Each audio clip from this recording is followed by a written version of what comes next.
আসসালামু আলাইকুম। জুই ইংলিশ হলের পক্ষ থেকে সকলকেই অভিনন্দন এবং শুভেচ্ছা জানিয়ে আজকের ক্লাসটি এখানে শুরু করছি। আজকের ক্লাসে প্রিয় শিক্ষার্থী বন্ধুরা তোমাদের সাথে শেয়ার করব how to improve your speaking skill with when, অর্থাৎ ওয়েন দ্বারা কিভাবে আমরা দৈনন্দিন কাজে প্রশ্ন তৈরি করতে পারি সে বিষয়গুলো আজকের এই ক্লাসে শেয়ার করব। প্রথমত হচ্ছে যে আমরা দৈনন্দিন কর্মকাণ্ডে আমরা কিন্তু এই কথাটা অনেক সময় ব্যবহার করি, when do you wake up, তুমি কখন ঘুম থেকে উঠো, অথবা when do you get up, কখন তুমি ঘুম থেকে উঠো। এই প্রশ্নের উত্তর চাই wake up early in the morning অথবা I wake up 6 o'clock। 2 number প্রশ্ন হচ্ছে when do you have breakfast, তুমি কখন নাস্তা করো, I have breakfast at 7 o'clock।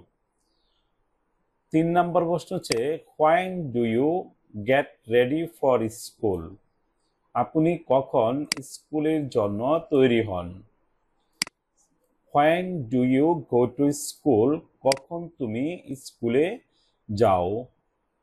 when does your school start, তোমার স্কুল কখন শুরু হয়।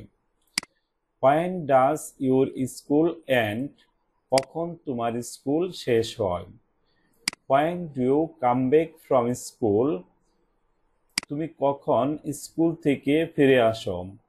when do you have your lunch, কখন তুমি তোমার দুপুরের খাবার খাও। when do you rest, কখন তুমি বিশ্রাম নাও। when do you go to play, কখন তুমি খেলতে যাও। when do you start your reading, কখন তুমি তোমার পড়া শুরু করো। when do you sit down to read, কখন তুমি পড়তে বসো। when do you have your dinner, কখন তুমি তোমার রাতের খাবার খাও। when do you go to sleep, তুমি কখন ঘুমোতে যাও। when does your mother wake up, কখন তোমার মা ঘুম থেকে ওঠে।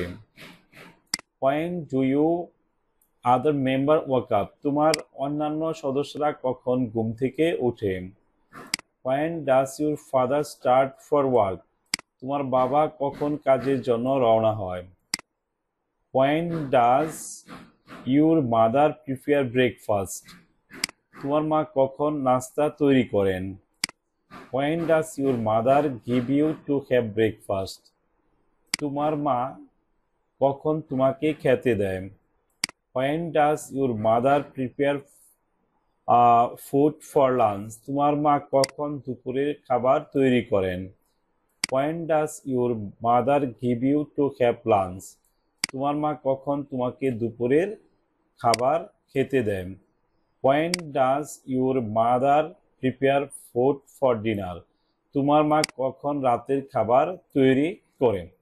প্রিয় শিক্ষার্থী বন্ধুরা, এইভাবে আমরা when এর পর টেন্স পরিবর্তন করে সাবজেক্ট অবজেক্ট পরিবর্তন করে আমাদের প্রয়োজনীয় অনেক এরকম সেন্টেন্স আমরা আরো তৈরি করতে পারি। ভিডিওটি যদি তোমাদের ভালো লেগে থাকে অবশ্যই একটি লাইক, কমেন্টস এবং শেয়ার করবে। পরবর্তীতে দেখা